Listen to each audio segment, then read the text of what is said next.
Very good morning and welcome to Athavan News. Today Wednesday 6th of January 2016. Today's paper highlights read by Edward Udedas Devasagayam Pillai. First we look at today's Daily Mirror. FTA to include services and investments. At yesterday's signing of 8 memorandums of understanding, Pakistan Prime Minister Nawaz Sharif said the two countries had agreed to include services and investment clauses in the bilateral FTA. The MOUs included the strengthening and cooperation in the fields of financial intelligence, financial monitoring, and the exchange of financial intelligence on money laundering and terrorist financing. Ceiling on channeled doctors' fees.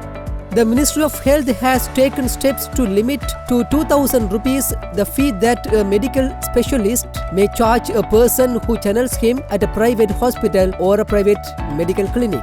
Special session of Parliament on Saturday.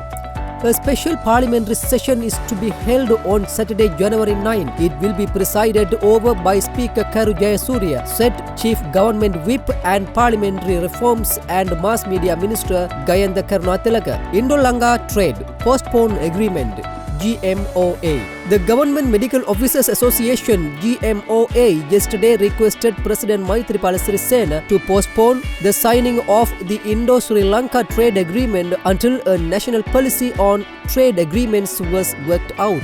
Now let's move on to today's daily news. Tajuddin death. CCTV footage inconclusive. Footage to be sent to FBI UK laboratories, unable to identify license plate or human figures. Filing an analytical report in court, the University of Colombo School of Computing informed that several DVDs and CDs containing video clips of the CCTV footage from 2 intersections in Colombo were unable to retrieve the license plate of the car suspected to be the vehicle of former rugby player Wasim Tajuddin. The report further said it was unable to identify the human figures inside the vehicle. The UCSC recommended that these videos footage could be examined at advanced forensic laboratories such as the FBI Laboratory Services in USA, Forensic Services MPS in UK, and British Columbia Institution of Technology in Canada, which have better technology capacity.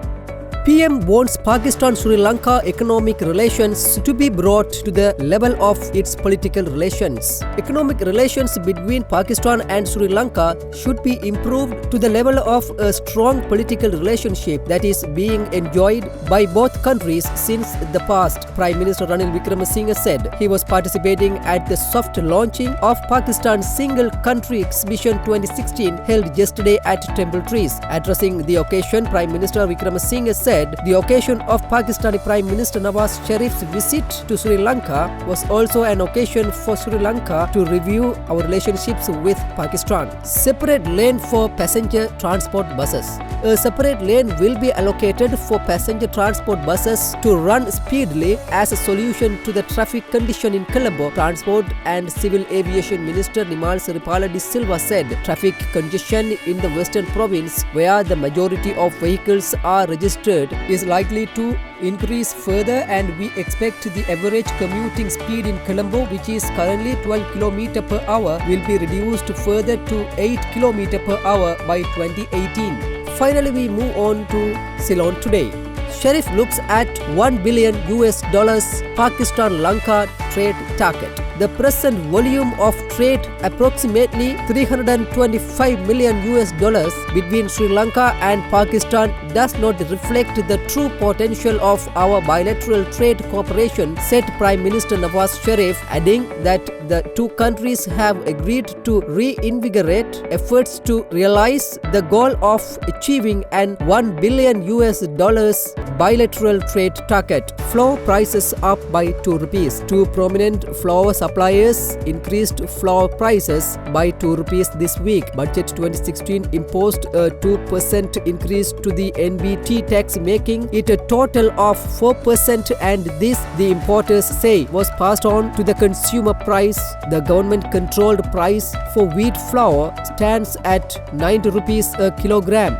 Delimitation Commission seeks extension. The Delimitation Review Commission (DRC), headed by former Lands Ministry Secretary Ashoka Piris, is tentatively scheduled to hand over its report to Minister of Provincial Councils and Local Government Faisal Mustafa on 31st January. Mustafa will in turn submit it to President Maithripala Sirisena, who will order it to be notified by Gazette. DRC Chairman Ashoka Piris told Ceylon Today. Piris also said the commission would, however, ask for a postponement in the deadline for the completion of the report on account of the local government polls being postponed by 6 months. LG polls postponement. Strong resistance emerging. Local councillors representing 5 major political parties and a number of independent groups and election monitor campaign for free and fair elections yesterday demanded that the government must hold local council elections as soon as possible. They said at a conference at Sri Lanka Foundation Institute yesterday that the decision to appoint a special commissioner to administer provincial and other councils which have been dissolved was illegal. With all those highlights, we come to an end of today's paper highlights. We will come with more news tomorrow morning. Thanks for listening to Athavan News English website.